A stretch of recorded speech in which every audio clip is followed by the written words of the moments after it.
Clean. Ay, ayun na. bro. Anong mahirap? Grabe naman ang Mars. Idadaan natin, di ba? Kailangan mo... Grabe si Mars. Anong sunod sa Mars, pre? Ha? Wala. Ravelo? Hindi. Pwede rin naman eh. Hindi natin alam kung ano magiging ganap. It's either the hard way or the winning way para sa Virtus Pro. Pero sino ang magpapatuloy sa upper bracket and who will go down to the lower bracket? Will it be SRGOG or Virtus Pro? Magkakaalaman yan. Casters, yung tanong ko kanina. Maraming salamat, Hans. Pero bago natin sagutin kung sino ang mananalo, sagutin muna natin kung sino. Si Hilda Coronel. Yan. Sino Gusto nga ba? kasi nilang i-channel yung pelikula, yung babangon ako at dudurugin ka. Tama. Tingnan Kasi, natin kung magre-reflect. Tumatawa-tawa yung studio natin dyan, ha? yun kasi yung yung kailangan gawin ngayon ng Oo. SRG, bumangon. At mandurog. Tama, at mandurong. At balak nila yung Kaso, gawin. ang Hilda Coronel nasa BP. Nasa BP. Kailangan nilang bumangon. And speaking of which, looking at the drafts, kanina nga sabi ni Chantel, diba, basta kulot, magaling magayabusa. Tama. Dahil isa siya sa nagpatunay na hindi lang basta isa lang ang kasabihan pagkulot. Oo. Napatunayan niya na yan time and time again, being the most improved player nga sa ating MPL. Pero ngayon, mapapatunayan niya ba, maisasalba niya ba ang VP? Oo, kasi ngayon Pluto, maagang pagkasana naman ng Revitalize. Aha. Ang ganda ng pag-poke dito ng SRGOG. At kinakailangan talagang masalba niya yung Virtus Pro kasi ayaw na ayaw mong bumaba sa lower Ayaw. bracket. Dahil one loss away ka na, pero teka lang. Madugo to, oh. Kung titignan natin to, ngayon lang ulit natin nakita yung Harith-Bruno matchup. And so far with the adjustments sa isang Bruno, mas madali na magpa-stack up. It could fare well up against Harith Nielsen. And we can definitely feel that later on. Feel? Kasali. We can see that later on. Kasali tayo, men. Nandito tayo sa sa EWC. Oo naman. Lahat kasali dito. Tama. Pero kasali na rin dito yung factor na mayroong kasi pang specific pick-off yung SRG. Tama. At talking about the Kalea, na kanina nga prioritize, kung ibang teams, matatakot ka na mag-assassin, Oo. matatakot ka na dito na meron kasing pwedeng lumikod agad sa'yo. Pero for Antorio, hindi niya yan magiging weakness, hindi niya titignan na sa high-level threat. Oo, threat siya. Pero for Virtus Pro, katulad nga nangyari ng Game 1 and Game 2 nung early, maganda naman lagi yung facing nila. Accomplishing numbers and as well as objectives. Speaking of the objective, nandito na agad ang SRG. Si Pluto pa lang ang nandito, susunod ang iba. Bala kasing baguhin ng SRGOG ang early game at mukhang papaborito sa kanila by securing that turtle, getting another kill onto Pluto, and the early aggression na pinapakita ngayon ng defending champions. Maagang pag-transition din. Maaring kunin nila ang orange buff neto ni Andorio. At mukhang yan ang kanilang pwedeng ang i-deny. Pluto, mukhang risky yan. Kung lalalim pa siya, pwede siyang bigyan. Kakabalik mo lang, Kuya Pluto. At nahila na naman siya ngayon. Binigyan na bilagla ni Sikais.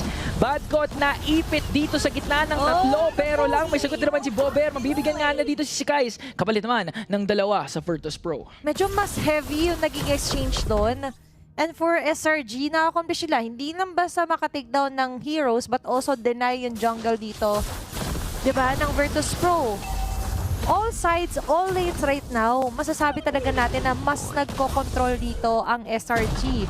Looking at the bigger picture for VP, sa ngayon, syempre hindi pa naman naka-accumulate ng enough si Andorio para makasama at makakuha ng kill. Pero at the end of the day, kapag nare-remain pa rin naman niya na unscat siya, okay lang. Oo.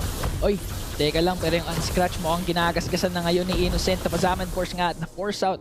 Etong si Super Regorka. Hindi naman ginamit yung Purify. Di So pa? meron pa ring resource etong si Super Regorka. Now, if we're gonna look at the usual mid lane matchup na so far ever since the patch 8 na yung nakikita natin, the Zetian Zetian, yeah. and the Farsa matchup. Pareha silang may certain aura. Hindi aura farming lang basta to.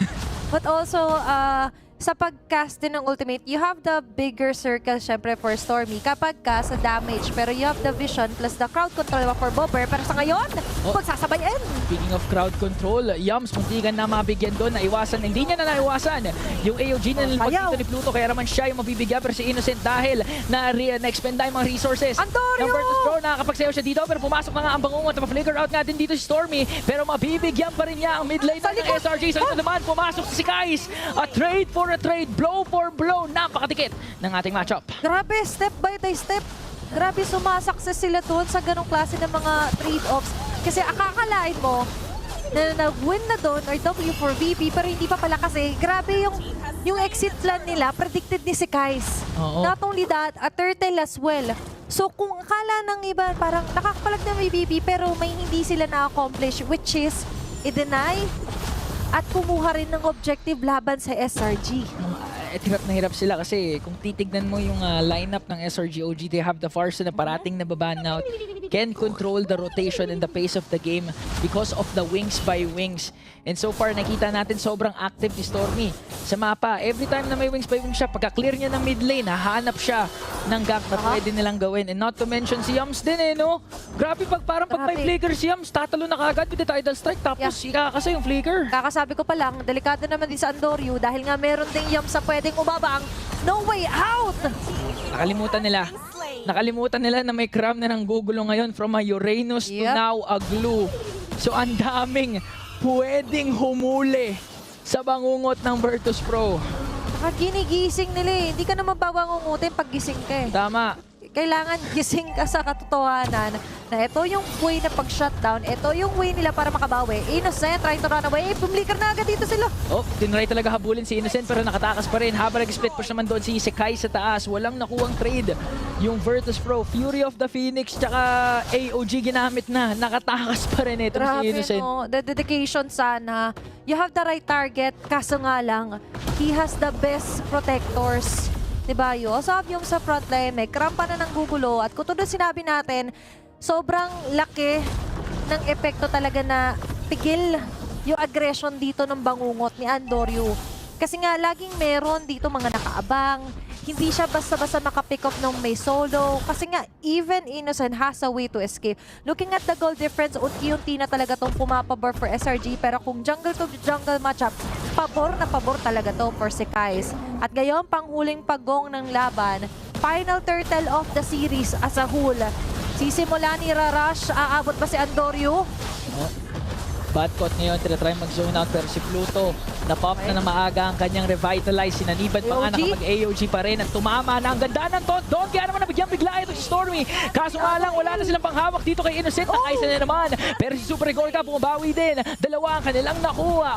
Beating off the Turtle to Andorio at nakaisa pa nga sila. 3-kill swing plus Turtle sa Virtus Pro. 2-4-3. And an objective para kay Andorio, makakadenay pa siya dito ng purple buff. Ito yung sinasabi ko nga kanina, they have to find a way na somehow mabigyan ng numbers, mabigyan ng farm space dito sa Andorio. At maganda, naging layer dito ng AOG plus Badcot na nagpo-forward march agad. Which leaves Andorio na wala, hindi siya maistorbo. And as well as targeting the heroes that gives them a lot of headache kasi nga may circle, may cruise. Tanggalin mo agad ng pwedeng kumontra sa inyo. Tsaka si Pluto, I like the decision na kahit na-pop niya yung revitalize niya, yung AOG niya, ginamit niya finally offensively. Hindi siya patakas doon, tapos sakto yung unbreakable, tatlo yung na-taunt niya kaagad. Kaya naman, it was more than enough crowd control para sa Virtus Pro to burst down at least 3 members. Ito kaya at the gold lead, unti-unti nang binabawi ng Virtus Pro yung nawala nilang yung nawalang resources sa kanila. At sakto nga, dahil nakakabawi na nga unti-unti, ngayon nakakahabol kahit papano. Sky Berserker for Andorio plus sa Berserker's Fury para kay Super Gorka. With the recent adjustment, mas expect nga natin na mas fast-face sana yung may bibigay, madideal dito ni Super Gorka. Kaso mabilis din pala. Sinasabi pa lang natin, mabilis ba, Tina? Gaano ba kabilis? Yes. Yes yung ginawa ng Virtus Pro doon. Mind you, wala din si Andorio doon sa exchange na yun, pero mabilisan nga nilang nabigyan yung tanke zero ngayon sa Land of Dawn. 500 na lang yung kalamangan at Virtus Pro ngayon on the aggressive side. AOG na palayo, pero teka lang, Stormy nakakapagamit nga ng Feathered Airstrike dito. Wala namang napitas sa either of the teams. Okay, maganda na napo-force sila yung ganong klase ng mga ultis from SRG. Tapos, afford pa rin nilang mag-back away. Ito yung maganda if mare-retain ng Virtus Pro yung kanilang discipline and as well as consistency on who to target. Right now, First Lord, kakabuhay pa lamang at maganda na mayroon na agad silang plan in mind. Kaso Super Gorka, medyo delikado yung mga ganyang pag-abante, knowing na may cram, knowing na may innocent, pero papangunahan na nga ba sila dito nila Stormy? Okay, nagamit na nga yung ultimate doon ni Zetian para ma-cancel out yung ultimate ni Farsa, pero lang may pagtalon na ginawa dito si Yoms at napaikot pa nga ng SRG OG ang laro. Kaso nga lang Andorio nanlilikot ngayon. AOG kinasa na nga din doon, tatama, pero nga lang Pluto ang unang tutumba. Badcott delikado na paligiran ng apat at hinahabol na ni Sikais, picks up a double. Super Igor ka naman ang binigyan ni Innocent at Andorio ang bangungot na lamang ang natitira. Nakaisa naman, nakapag-quad shadow out pa, pero mahabol nga din dito ni Sekai sa wipeout for the defending champions. Nasa kanila yung bangungot, pero parang sila yung pinapangungot sa pangyayaring yun. A clear wipeout, 5-bound takedown dito para sa SRG. And not only that, a free Lord onto their hands. It all started na nga lang din kasi masyadong napaaga na force yung crew of Phoenix. Oo, you get the idea, you want to cancel Stormy. Kaso nga lang, sure na ngayon yung SRG na kahit magdikit-dikit sila, hindi yung magbabackfire sa kanila kasi nga, Bober was easily reachable, sobrang accessible. So all si Kais has to do, pati si Innocent, maglatag, hindi matulog, pero umatake dito sa Virtus Pro. Oo, tsaka na-cooldown na din kaagad yung kanyang feathered airstrike, kaya yung magic damage di naman ang kulang, not to mention si Innocent. Ang ganda ng pwesto all throughout. Cram. Now Virtus Pro force sa kanilang backside ngayon. Lord sieging in doon sa gitna at binigyan ni si Kais. Grabe yung combo ni Stormy at si Kais doon. Isang pagbagsak ng feathered airstrike and one phantom execution. Napura sa mapa si Andorio. AOG, counter response ng Virtus Pro. Unang nabigyan dito ay si Innocent. Nawala kaagad ng gold laner ng SRG OG at mukhang makakadepensa pa ang Virtus Pro. Kakayanin pa naman. Nagkaroon man ng trade. That's Innocent onto Andorio, but still, win ito para sa Virtus Pro. Makakapag-extend pa rin kahit papano. Kailangan huminga na malalim. Aabot naman si Andorio dahil sunod-sunod na ang pag-atake minion wave nakapabor sa SRG. Kinasaan na naman yung feathered airstrike at si Badcott.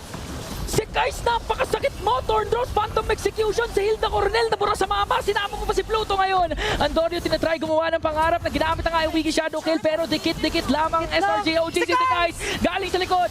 Kaso nga lang, nabigyan dito ni Super Igor. Napapalayo sila ngayon. And Virtus Pro, will they be able to take one more kill? Fury of the Phoenix, ginamit na nga din, pero SRG, nakatakas pa rin. Grabe, lagi ako nakabang kung kailangan na ba kita sasaluhin. Kaso ito pala yung sasaluhin. What a play here for Stormy. Super Gorka out. Nakapabor pa rin ang minion wave para sa SRG. At hindi lang yan, Ingan. Pwedeng bumalik anytime soon si Sekais. Pwede silang mangkay dito. Pwede silang umabot. Knowing na si Yums nakaabot at nakaabang lang. May flicker to. May minions na ngayon sa gitna. Kinasana ang feathered airstrike para ma-zone ang Virtus Pro. Walang ultimate si Bober, kaya easy clean up for SRG OG. A better option, discipline move para sa SRG. Hindi nila pinilit. But still, sa pagkabasag ng Tor sa may bandang gitna, sobrang vulnerable ngayon ng state para sa Virtus Pro. And as well as, maganda yung idea nga ng isang Hilda plus Agat Kacha. Kaso nga lang, without your damage dealers na magde-deliver kapag may nahuli kayo, medyo nare-rendered useless din siya. Ngayon, si Kais already builded up the Sea Halberd. So humarap man, mag-revitalize man sa harap niya, wala siyang pakialam. Kumapit man sa grass, lalagpasan niya, still targeting the core damage dealers here for Virtus Pro. Lord, maari na ngang i-rest ito ng Virtus Pro. Pwede na rin nalang paligiran. Kasi this Lord, 13 minutes in the game, kahit medyo maaga pa naman, might be a Lord na pwedeng gamitin ng SRG to finally nakalbuhin na yung buong base ng Virtus Pro. At hinahawakan na nga ni si Kais ang Lord dito habang sinuzone out naman ni Gram ang members Conceal sa likod, Yums tsaka si Innocent nang galing sa likod. Ang ganda ng tidal strike na kinasa.